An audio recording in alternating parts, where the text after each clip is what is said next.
Halo, bertemu lagi dengan saya, Anggita Cahyani, dalam kursus yang berjudul Membina Hubungan Baik dengan Makanan. Kali ini kita akan membahas tentang modul Emotional Eating. Salah satu jenis perilaku makan yang sering disebut-sebut dan menjadi masalah adalah emotional eating. Tapi apa sih emotional eating itu?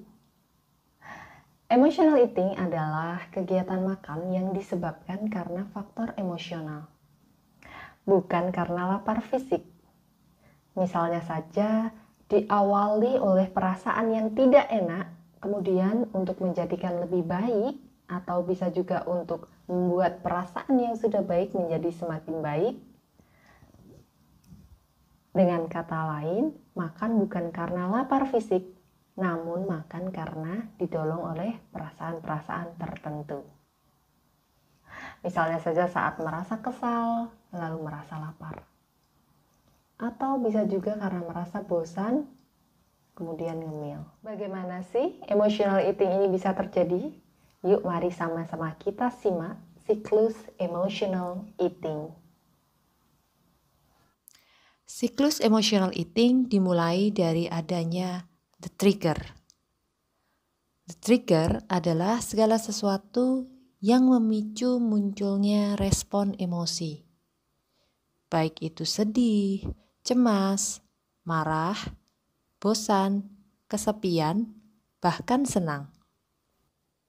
Munculnya respon emosi ini diikuti fase yang disebut cover up, yakni saat dimana kita mulai mencari-cari sesuatu untuk mengalihkan atau menutupi rasa-rasa yang ada. Tentu ini dengan makanan. Sehingga kemudian terjadilah the false bliss, atau saat dimana kita menganggap seolah-olah makanan-makanan yang kita konsumsi adalah pelipur lara atas apa yang sedang kita rasakan. Pilihan makanannya biasanya adalah makanan manis yang tinggi gula yang memberikan sensasi bahwa everything is gonna be alright.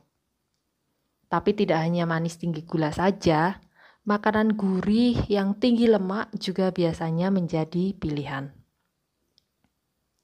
Sehingga fase berikutnya adalah the hangover.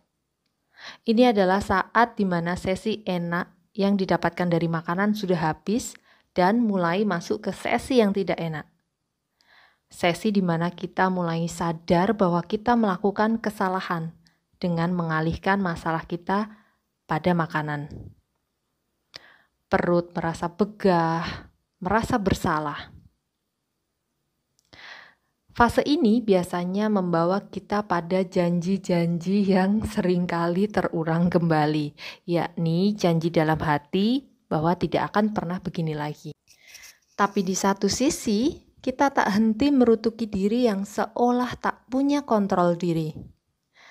Rasa ini yang tak berhenti merutuki diri, kemudian kembali menjadi trigger dan dimulailah kembali siklus emotional eating ini. Jadi demikian, secara sederhana siklus emotional eating dijelaskan. Mengapa kita perlu tahu ini? Supaya kita tidak lagi dan lagi terjebak dalam lingkaran setan. Dengan memahami siklus ini, kita akan lebih mudah untuk memecahkan rantai siklus emotional eating. Lalu bagaimana caranya untuk memecahkan rantai siklus emotional eating? Caranya ada 3. Kita bisa melakukan langkah-langkah ini. Yang pertama adalah sadari, 2, kenali, dan 3, atasi. Ingat ya, sadari, kenali, dan atasi. Pertama-tama, kita harus menyadari apa yang sedang terjadi, apa yang sedang kita rasakan. Misalnya saja kita mulai merasa galau tidak jelas. Segera sadari perasaan itu, bahwa memang kita merasakan sesuatu yang lain. Kemudian selanjutnya, kita coba kenali. Sebenarnya bentuk emosi apa sih yang sedang kita rasakan? Apa sih sebenarnya yang sedang bergejolak dalam diri kita? Sehingga kita bisa melakukan langkah selanjutnya, yakni atasi. Dengan tepat tentu saja. Bagaimana caranya supaya kita bisa mengatasi dengan tepat? Ya tentu saja kita harus mengenalinya dengan tepat pula. Apa yang sebenarnya sedang kita rasakan. Kemudian, emosi yang sedang kita rasakan tadi, kita atasi dengan cara yang tepat. Contohnya saja nih, ketika kita merasa kesepian. Tentu tidak tepat jika diatasi dengan makanan, seperti yang terjadi dalam emotional eating.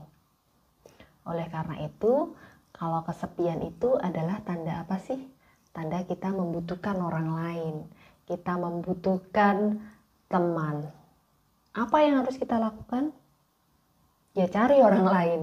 Telepon kerabat, datangi sahabat, datangi keluarga kita, lakukan Zoom meeting, apapun untuk bisa membuat kita lebih terhubung. Karena itu yang sebenarnya kita butuhkan. Emotional eater biasanya menghubungkan emosi mereka dengan makanan. Sehingga ini tentu saja tidak tepat. Yang jika kita biarkan hanya akan menjadi sebuah lingkaran setan yang kita tidak akan pernah tahu kapan terhentinya. Dan ini tentu saja tidak baik efeknya dengan hubungan kita dengan makanan. Sehingga kita putuskan rantainya dengan cara sadari, kenali, dan atasi. Sekian dari saya, terima kasih dan semoga bermanfaat.